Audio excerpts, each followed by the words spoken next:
Muy buenas, bienvenidos a mi canal. De Guindos ha hablado hace poco, hace unos días, en una entrevista a Le Monde y ha asegurado que el BCE va a bajar tipos en junio, pero que después de esa primera bajada de junio piensa que vamos a seguir igual. Piensa que los tipos no se van a tocar. Es decir, que todas las bajadas que nos contaron hace poco, hasta 6 bajadas llegaron a hablar, ahora se ha quedado solo en una única bajada. ¿Por qué De Guindos dice esto? ¿Por qué el Banco Central Europeo dice esto? La razón la he hablado muchas veces en este canal. El precio del petróleo está fuerte, está cerca de los $90, ahora mismo está en $98 el Brent, y eso provoca que el BCE no pueda volverse loco. Eso hace que el BCE tenga que mantener los tipos. Es por esa razón que el BCE ha reculado y que ahora mismo tan solo habla de una única bajada en todo 2024. Vamos a verlo. Esta es la noticia que ha traído el Confidencial, en la cual De Guindos asegura que sí que se va a producir esa bajada en junio, vamos a bajar 0,25 en junio, pero que a partir de ahí no va a haber bajada en julio y en los sucesivos meses los tipos se van a mantener. Esto impacta directamente en el Euribor. La decisión del Banco Central Europeo de probablemente mantener los tipos al 4 durante todo el 2024 va a provocar que el Euribor pronto vuelva otra vez a la senda alcista y abandone esa meseta en la que se ha instalado y probablemente alcance unas décimas más. ¿Vamos a ir a más? ¿Va a subir más? Eso habrá que verlo porque será en función de lo que ocurra con el petróleo. Mirad esta gráfica. Este es el Euribor en los últimos 5 años. Como veis, durante muchos años el Euribor estuvo a niveles negativos. Después, tras la invasión de Ucrania, el Euribor pegó un acelerón, pegó una gran subida, sobre todo por la subida de tipos de los bancos centrales, y alcanzó el 4%. Llegó octubre-noviembre de 2023 y llegó las noticias de que el petróleo estaba bajando y de que por lo tanto la inflación iba a bajar. Y como la inflación iba a bajar, los bancos centrales iban a bajar tipos. En ese momento el Euribor bajó, no mucho, pero bajó un poco. Pero ahora, esa bajada, que muchos dijeron que sería deflacionaria, que muchos hablaron de que volveríamos otra vez a los tipos negativos, se ha otra vez paralizado. Y otra vez tenemos una meseta. Otra vez el Euribor sigue otra vez en el 3,7, 3,8 y de ahí no baja. Y a medida que vamos viendo lo que está pasando con el Banco Central Europeo, a medida que vemos que al final las noticias de deflación, las noticias de que la inflación se iba a caer, que iba a bajar a 1% o a 0%, cada vez se van diluyendo más. Cada vez que el petróleo sigue estancado en esos 98, en esos 88, 90 dólares el precio del precio del barril de Brent, eso provoca que los bancos centrales hayan decidido tirar la toalla. Y el BCE, arropado por la Fed, ha decidido solamente hacer una bajada de tipos. En cambio, recordad que la Fed incluso ya está hablando de no hacer ninguna. Es decir, Estados Unidos no va a bajar tipos en todo 2024, mientras que Europa va a hacer una bajada. Bien, otra noticia interesante. Bruselas no se cree las cuentas del gobierno. Hasta tal punto que la reforma de las pensiones que ha presentado el gobierno, en esa reforma para Bruselas hay un desajuste de 3,6 puntos, lo que se valoraría en 12.000 millones de euros que tendría que el gobierno pagar de más para poder mantener las pensiones. Esta noticia de Europa, este varapalo al gobierno, este tirón de orejas de Europa, es una de las razones que ha provocado que el gobierno esté planteándose aumentar el tiempo necesario para la jubilación. Y eso nos lleva a otra situación, a otro gráfico. Fijaros. Los españoles deberían cotizar 4 años más para poder cobrar la pensión completa. Es decir, que el cómputo de años totales que tendrías que tener cotizado para cobrar el 100% debería de ser de 42,6 años. Eso es una auténtica barbaridad. Eso significa que prácticamente si has empezado a trabajar después de los 30 años, no vas a llegar. Nunca vas a cobrar la pensión del 100%. Eso es así de duro decirlo, pero es la realidad. Si nos obligan a tener cotizados 42,6 años, significa que, aunque te jubilases a los 70 años, tendrías que haber empezado a trabajar los 27 años para poder cobrar el 100%. Eso jubilándote a los 70. Si te quieres jubilar antes, si te quisieras jubilar a los 67 o a los 68, tendrías que haber empezado a los 25. O sea, ve sumando y verás la cantidad de años que tienes que trabajar para poder cobrar una pensión que seguramente nunca cobremos. Esta gráfica también del Economista te lo deja bastante claro. En función de en qué año naciste y cuándo empezaste a trabajar, porque en esta gráfica no te habla de cuándo empezaste a trabajar, es en el momento, cuántos años más tienes que tener cotizado para cobrar el 100%. La gente que sea más mayor son menos, pero la gente joven lo tiene francamente muy difícil, muy, muy difícil, porque cada vez aumenta más, porque cada vez te piden más años, porque cada vez la posibilidad de que cobres una pensión es más un espejismo. Pero ¿cuál es la razón? ¿Por qué Europa ahora quiere que trabajemos 4 años más? Pues por esos desajustes, por la enorme deuda que tenemos, por el gasto que se va acumulando, que junto a los intereses que tienes que pagar por la deuda, provoca que cada vez sea necesario que se aumente el tiempo en la jubilación. Todo tiene que ver, todo está relacionado. Esta otra noticia está relacionada con las anteriores porque al final es todo lo mismo. España ha batido el récord absoluto y hemos superado los 1,6 billones de euros en deuda. Para que te hagas una idea, es 1,6 millones de millones lo que ahora mismo tenemos en deuda. Fíjate cómo ha ido evolucionando la deuda en estos años y cómo no para de crecer. Es esta enorme deuda lo que hace que Europa no se fíe. No se fíe porque si además revalorizamos las pensiones en función de la inflación, significa que cada vez tenemos que dedicar más parte de los presupuestos a pagar las pensiones. Si a eso añades los intereses de la deuda, que cada vez son mayores, porque tenemos cada vez más deuda, las cuentas no salen. Y ahí viene la rectificación de Europa. Y por eso nos están pidiendo ahora que empecemos a hacer reformas y aumentemos más la duración del tiempo que necesitamos para alcanzar la jubilación. Vale. Fijaros bien esta gráfica que también es muy interesante. ¿Por qué? ¿Por qué todo esto? ¿Qué está ocurriendo? ¿Por qué la deuda no para de crecer? ¿Cuál es la razón? La razón es la impresora. Fijaros bien, esta es una relación entre el valor del SP500 dividido entre el balance de la Reserva Federal de Estados Unidos, de la Fed, del Banco Central de Estados Unidos. Si tú divides cuánto ha subido el SP500 entre la magnitud del balance de la Fed, te sale que en realidad el crecimiento durante estos años es plano. Te sale que no hemos crecido nada. Me diréis, estás loco. Yo veo todos los días los gráficos del Dow Jones, del SP500 y no para de crecer. Ya, pero no para de crecer ¿en relación a qué? No para de crecer en relación a una moneda fiat, al dólar. Pero si esa relación la hicieras hacia el oro, si esa relación la hicieses hacia la deuda de Estados Unidos, si esa relación la hicieras hacia el Banco Central de Estados Unidos, ¿cómo sería ese crecimiento? Porque al final, si divides, te das cuenta que no hemos crecido nada.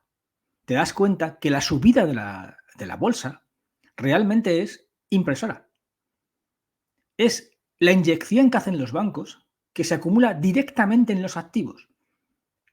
En este caso, os estoy enseñando un activo en particular, las bolsas, las acciones. Pero si me fuese a otro activo, si me fuese al oro, o si me fuese a las casas, el resultado sería el mismo. Muchos me preguntáis, ¿cómo es posible que las casas hayan subido tantísimo? Porque las casas se han convertido en refugios antiinflacionarios. Y como no reflejan la inflación, a más impresora, más sube la casa. Entonces me diréis alguno, Pero entonces las casas van a seguir subiendo a medida que la impresora no para de crecer.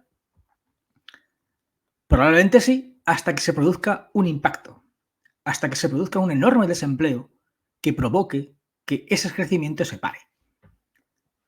Pero esta gráfica yo os aconsejaría que todos os la clavarais en la cabeza, porque es muy, muy importante y porque te deja clarísimo que todo el dinero que sale de la impresora se acumula en las acciones y que ese crecimiento que vemos es en realidad un crecimiento artificial. No hay tal crecimiento. Lo que hay es una enorme generación de impresora y una enorme devaluación de las monedas fiat. ¿Y qué ocurre? A medida que los activos importantes, como por ejemplo las casas, van subiendo, aumentan las dificultades de la gente normal para poder pagar una casa, para poder pagar el alquiler, para poder pagar la hipoteca. Y eso obliga a mucha gente a tener que endeudarse más, a tener que tirar de tarjeta de crédito. Esta gráfica son los default, las deudas en las tarjetas de crédito. Están completamente disparadas en Estados Unidos. Estamos ya acercándonos a los niveles de la crisis de 2008. ¿Por qué? Por esa devaluación que os estoy explicando. Al almacenarse toda la cantidad de dinero de la impresora en los activos refugio, algunos de esos activos son vitales como las casas. Entonces obligas a la gente a pagar más hipoteca, a pagar más alquiler y prácticamente no consiguen llegar a fin de mes y tienen que tirar de tarjeta de crédito. Eso es lo que te está diciendo esta gráfica. Otra gráfica interesante, esta de la carta de Kobeissi. Estos son los intereses de las grandes empresas. Los intereses que tienen que pagar las grandes empresas están inusualmente bajos, muy, muy bajos. Están a niveles del año 1956. ¿Cómo es posible? ¿Cómo puede ser que estén tan bajos? No tiene sentido. Si estamos ahora mismo en unos intereses del 4 o el 5%, ¿cómo puede ser que los intereses que estén pagando las grandes empresas sean tan bajos? Porque mucha de esta deuda se hizo en la época de los intereses negativos. El problema que tienen las empresas ahora es que esa deuda en los próximos 12 meses les va a vencer. Y esa deuda que están pagando a unos intereses bajísimos va a subir. Si esa deuda sube, nos encontraremos en una situación parecida a la de, por ejemplo, 2007 o, por ejemplo, a finales de los 90. Es decir, si te fijas en la gráfica, cada vez que ha subido con fuerza los intereses de las empresas, hemos tenido una crisis. ¿Por qué? Porque en cuanto los intereses de las deudas de las grandes empresas ha subido, lo primero que han hecho las empresas es despedir gente para aliviar sus cuentas. Al despedir gente, también han provocado el aumento del desempleo. Al provocar el aumento del desempleo, provocas la crisis. Por eso, si te fijas, hubo crisis en 2008, hubo crisis a finales de los 90, hubo crisis en los años 80. Prácticamente las últimas crisis coinciden siempre con un deterioro en los intereses de las empresas. Muchos me diréis, claro, pero ese deterioro en los intereses de las empresas se produce porque los bancos centrales suben tipos. Efectivamente, ahí está la clave. Al subir tipos los bancos centrales y vencerles la deuda a las empresas, las nuevas refinanciaciones se hacen con los intereses actuales, que son mucho más altos. Y para poder pagar esa deuda, las empresas tiran de reformas laborales, es decir, de despidos. Aquí también lo tenéis más claro. Fijaros, la diferencia entre el crédito de las empresas, ¿vale?, comparado con la subida de los tipos de interés del Banco Central. En este caso está referenciado a la Fed. Es decir, cada vez que la Fed sube tipos, se lo he dicho muchas veces, rompe algo. Cada vez que la Fed sube tipos, provoca que el credit spread se dispare y acaba provocando una crisis. Ahora muchos me diréis, pero ahora mismo eso ha pasado y no ha habido crisis. El Banco Central Europeo ha subido los tipos muy altos, la Fed también, pero no se ha provocado la crisis. ¿Por qué? No se ha provocado la crisis por la anterior gráfica. Perdonad. No se ha provocado la crisis porque los intereses actualmente están muy bajos. Vamos a ver qué ocurre ahora cuando los intereses suban. Es cierto que ahora mismo, con la impresora, la Fed está tapando cualquier posibilidad de crisis. Pero vamos a ver qué ocurre a medida que pase este año y el siguiente y venzan esa cantidad ingente de dinero. Fijaos otra cosa interesante. Japón. El yen, como todos sabéis, se está devaluando de manera muy rápida. Fijaros esta gráfica de Tevi Costa, de Crystal Capital, entre la diferencia que hay entre la subida de los intereses de la deuda de Japón y la devaluación de su moneda. A más devaluación de la moneda, más suben los intereses de la deuda. He puesto el yen, pero también puedo poner otras monedas. Le está pasando a muchísimas monedas. Como la deuda de los países no para de crecer, los bancos centrales de esos países inyectan muchísimo dinero. Y cada vez que inyectan más dinero, devalúan su moneda. Y cada vez que inyectan más dinero, provocan que suba los intereses de la deuda. Hay una relación directa entre la subida de los intereses de la deuda y la bajada y la devaluación de la moneda. En el caso de Japón es muy claro, porque Japón lleva muchos años siendo uno de los países más endeudados del planeta. Su deuda, por ejemplo, supera el 200% de PIB. Eso es una de las razones que está provocando que su moneda caiga en picado con referencia a su deuda.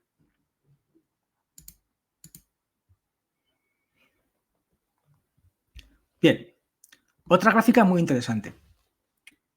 JP Morgan ha avisado de que piensan que para este año la bolsa pegará un crujido o un crack, como lo queráis llamar, y acabará en el 4200. Por supuesto, JP Morgan se ha equivocado muchas veces, con lo cual eso no quiere decir que tengamos una seguridad de que ocurra.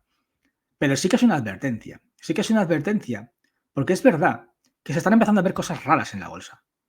Estamos viendo caídas diarias de 2 dígitos, cosa que no habíamos visto en el anterior año. Os voy a poner unos ejemplos. Vale, esto es Meta, Facebook. Ayer presentaron resultados y no eran malos los resultados, pero dentro de los resultados hablaban de que en el segundo trimestre tendrían pérdidas, tendrían ganancias menores. Este informe, hablando de que iban a tener ganancias menores, provocó ayer un tortazo del 13%. Los futuros de Meta aún no han abierto la bolsa, ¿vale? Estos son futuros. Ha caído un 13%. Eso es una auténtica barbaridad. Una caída en las acciones de un 13%. Esas caídas de 2 dígitos no las veíamos el año pasado, por ejemplo. Te tienes que ir hace 2 años para ver estas caídas. Son caídas importantes. Por ejemplo, fijaros, Nvidia. Nvidia el viernes pasado se pegó un tortazo del 10%. Y estamos hablando de 2 de las empresas más importantes de la bolsa de Nueva York, de la bolsa de Estados Unidos. Facebook, o sea, Meta y Nvidia. Y 2 de las empresas que más están tirando de la inteligencia artificial.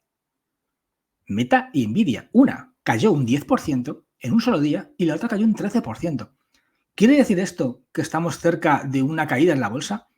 No, no porque son movimientos extraños. Son movimientos que, por ejemplo, el de Nvidia se ha recuperado bastante. Y probablemente el de Meta también se recupere.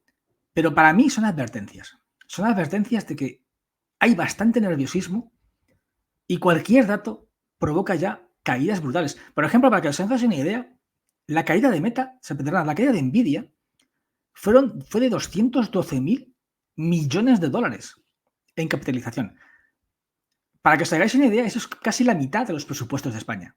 En un solo día, Nvidia perdió la mitad de los presupuestos de España en su accionariado, en 8 horas. Da miedo todo esto, da mucho miedo.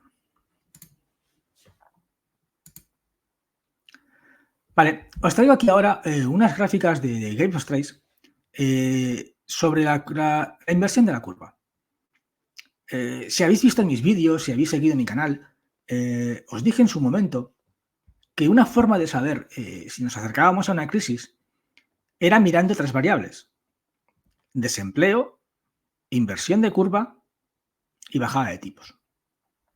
Cuando coincidían esas 3 variables, cuando la curva se desinvertía, el empleo bajaba con fuerza y se producía una bajada de tipos, casi siempre había crisis.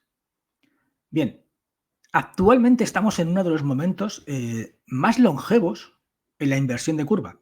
La inversión de la curva es el diferencial entre la deuda a 3 meses y la deuda a 10 años. Es un dato muy importante porque cada vez que se produce una desinversión de la curva hay una crisis. Por lo tanto, es algo que tenéis que mirar. Si os fijáis la gráfica, estamos en una situación muy parecida a la de 1928, justo un año antes del crack del 29. ¿Por qué? Porque también en ese momento la inversión de la curva era enormemente larga. Llevaban más de 600 días con la curva invertida. Ahora mismo tenemos 511. En la crisis de 2008 llegamos a los 540. Un dato muy importante. A más dura la inversión de la curva, mayor es el tortazo. Eso es algo que históricamente está demostrado. Siempre que hay una crisis después de una desinversión, la magnitud de la crisis va en función de cuánto ha durado esa inversión. Fijaros. Aquí tenéis lo que pasó en los años 30. Aquí podéis ver hasta dónde fue el tortazo, uno de los mayores tortazos de la historia en las crisis económicas, el crack del 29, y la duración enorme que tuvo de tiempo esa inversión de curva. Es decir, que si la curva dura mucho, te pegas un gran tortazo. Ojo, también en 1928 el empleo estaba a máximos. Ya os dije en el gráfico, en el vídeo que os hice sobre la posibilidad de una crisis, que siempre también coincide, las desinversiones de las curvas suele coincidir con el momento máximo de empleo.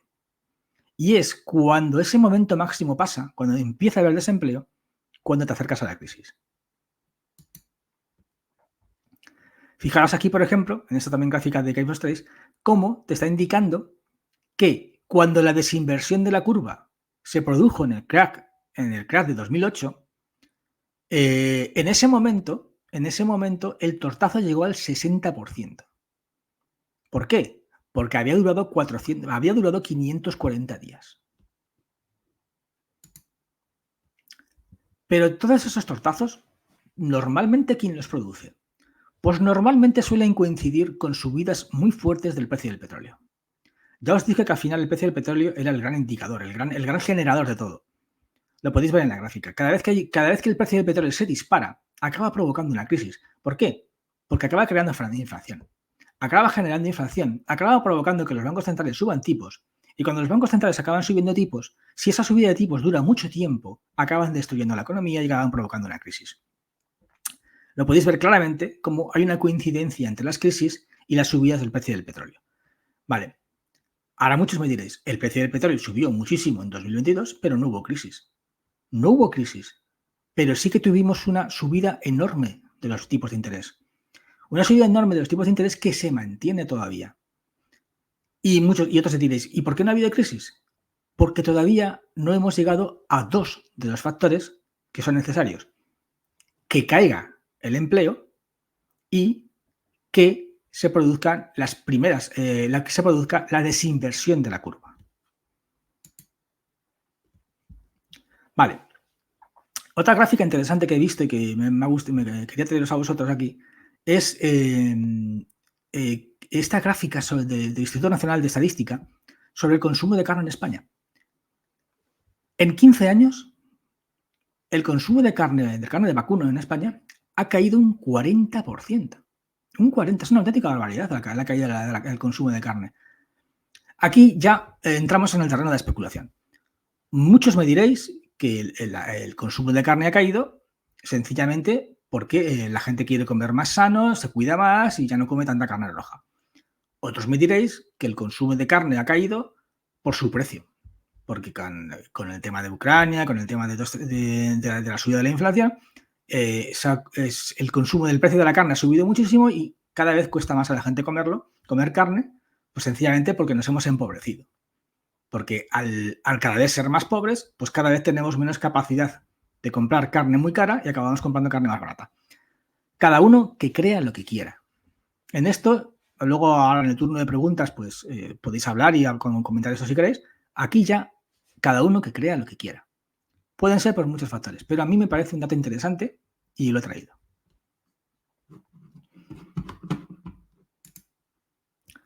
Bueno, pues si os parece, vamos a pasar ya al turno de preguntas y así podemos contestar a más cosillas.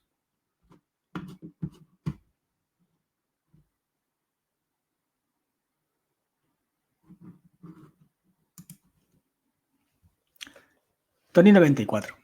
Veremos a ver si hay pensiones para los que empezamos a trabajar antes de los 30. Si cada vez hay más políticos, no salen las cuentas. Es que ese es el tema. A medida que aumenta la deuda, a medida que aumentan los intereses de la deuda, se hace más difícil mantener el sistema de pensiones. Y los políticos lo que hacen es más reformas. En esta reforma nos están diciendo que nos vamos a jubilar a los 67. Pero es evidente, es muy claro que va a haber más reformas. Y en otras nos dirán que a los 70. Y seguramente en otras nos dirán que a los 75. Hasta que en una de esas reformas nos digan, sencillamente, chavales, no os vais a morir y no tendréis pensiones. Porque al final es eso, ¿no? Si cada vez aumentas más, llegará un momento en que sencillamente no llegues. Es que no vas a llegar porque vas a morir antes de que llegues. O sea, te pueden decir, hay pensiones, pero si te dicen que las pensiones las vas a cobrar a los 80 años, chico, déjalo. Porque para los 80 años seguramente no llegue. Así que déjalo y dime que no tengo pensión. Así que sí, lamentablemente, probablemente mucha gente, aunque haya empezado a trabajar a los 20 años, no llegue. O sea, porque cada vez la cifra sea mayor. 42,6 años es muchísimo de cotizado. Es muy difícil. Tienes que haber empezado muy joven y tener la suerte de mantener el trabajo. Pues no es solamente es haber empezado, es mantenerlo. O sea, el tema es que tienes que tener un trabajo lineal durante toda tu vida laboral. O sea, es complicado, es complicado.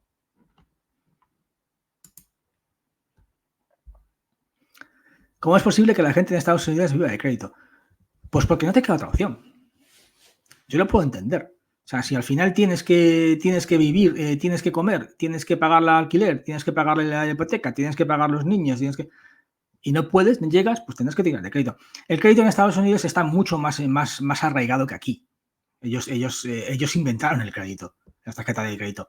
Ahí está mucho más metido en su cultura. Con lo cual sí que me creo que tienen mucho más de endeudamiento de tarjeta de crédito que aquí.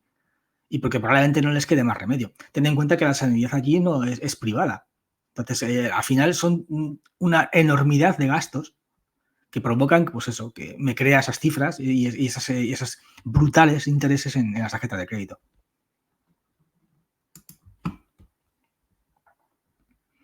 Pero aunque se produzca un gran desempleo, los que tienen capital comprarán todas las casas para alquilar a los trabajadores y subirá su precio.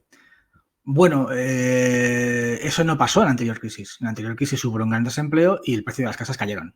Y el precio del alquiler también cayó. O sea, no están así. O sea, y por ejemplo, en Estados Unidos, con la subida enorme de los tipos de interés y en los primeros meses, el alquiler llegó a bajar. Y no sé si ahora mismo, tendría que mirar los datos, pero creo que sigue todavía a niveles bajos comparados con los picos de 2021.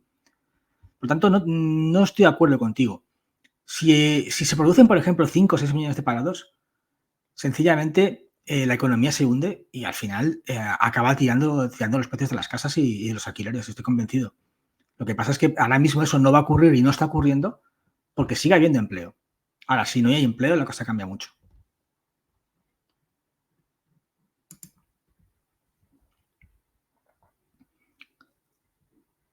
¿No ves que hasta que no tengan que renovar las empresas de deuda no se verán las cifras reales de desempleo? Y es que ahí está el asunto. Por eso quería tener esa gráfica, porque bueno, intento un poco explicar lo que está sucediendo o lo que está pasando. ¿Cómo es posible que con los intereses actuales tan grandes, con los tipos de interés al 4, al 5%, al 7% en algunos sitios de Estados Unidos, el empleo siga tan fuerte y la economía esté tan fuerte? Para mí, una de las grandes incógnitas se resuelve con la gráfica que os he puesto. Porque las empresas tienen todavía una deuda baja. Por lo tanto, muchas empresas, y además mucho, tiran de la impresora de los bancos centrales para obtener liquidez y para de esa forma financiarse. Con lo cual, vamos a ver ahora cuando se renueven todos esos intereses, qué pasa con estas empresas. ¿Esto significa que el año que viene pueden pasar cosas? Pueden pasar. Pero claro, al final, la Fed, los bancos centrales, como tienen siempre el tema de la deuda, o sea, el tema de la impresora, tapan todos los agujeros. Lo cual, ojo, al final también provoca problemas. Porque si tiras de impresora, empobreces más a la gente al final. ¿Por qué? Porque al tirar tanto de impresora provocas que suban las casas o que suban activos importantes y eso hace que la gente se empobrezca aún más.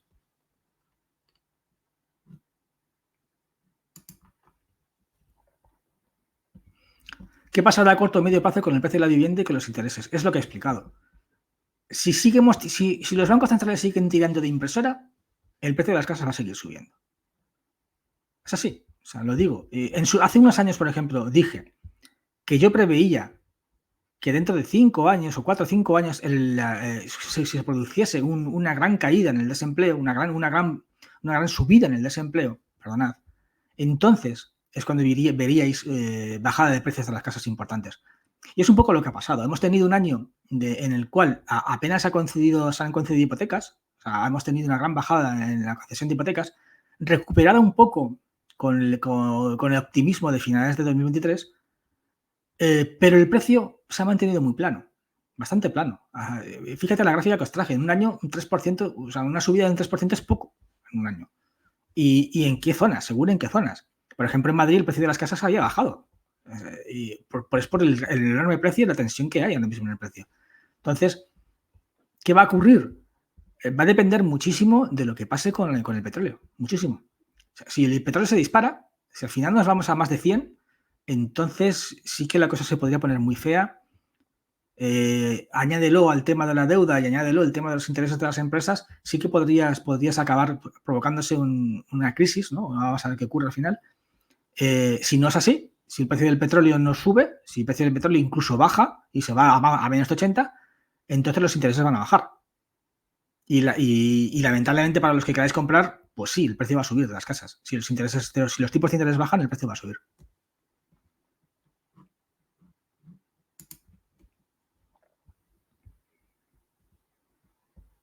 Al final el poder adquisitivo de las familias ha cambiado y eso afecta a los tipos de productos que compran.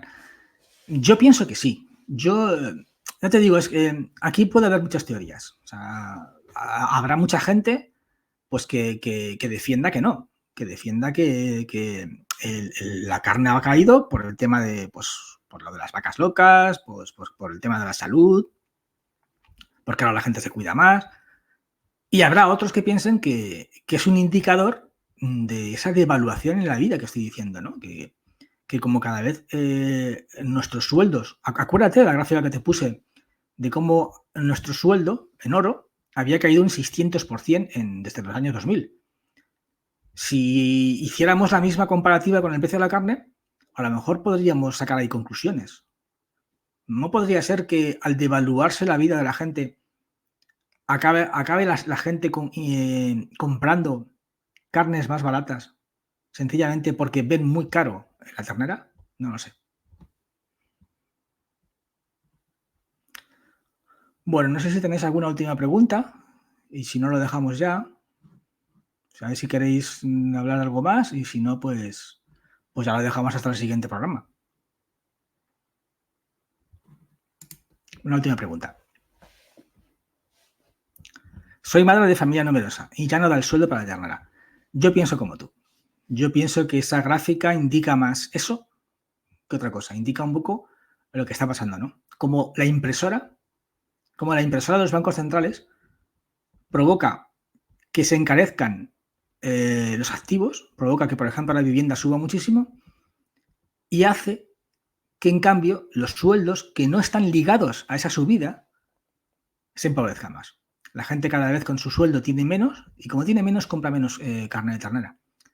Se tira más a por el pollo o otras carnes más baratas. Así de simple. Eso es lo que pienso que ocurre y es lo que te está diciendo esa gráfica.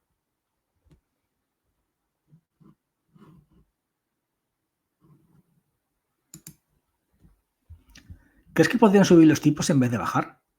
Sí, claro que lo creo. Lo he dicho muchas veces. Podrían subir tipos si nos vamos a más de 100 en el petróleo. Es más, aquí lo digo y me mojo. Si por la razón que sea, en los próximos meses el petróleo se va a 100, no habrá bajada de tipos y lo que tendremos o tendremos bajada de tipos y rápidamente subida de tipos. Eso os lo aseguro. ¿Por qué? Porque la inflación se dispararía. Si nos vamos a más de 100, la inflación se iría al 5. Y entonces ahí los tipos de interés tendrían que subir.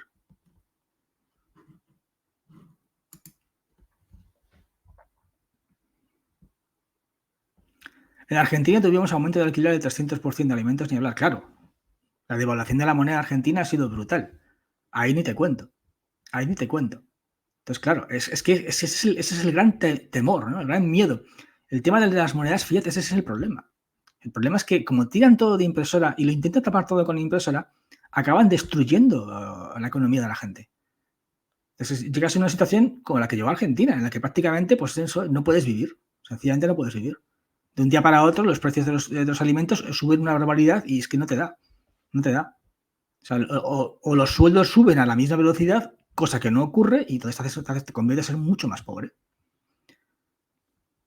Bueno, yo lo voy a dejar aquí, chicos, ¿vale? Lo siento por más preguntas que hay, ya en otra ocasión a ver si me da más tiempo, ¿vale? Venga, hasta el siguiente programa y espero os haya gustado. Y como siempre digo, el que busca la verdad corre el riesgo de encontrarla. Así que venga, al siguiente programa. Hasta luego.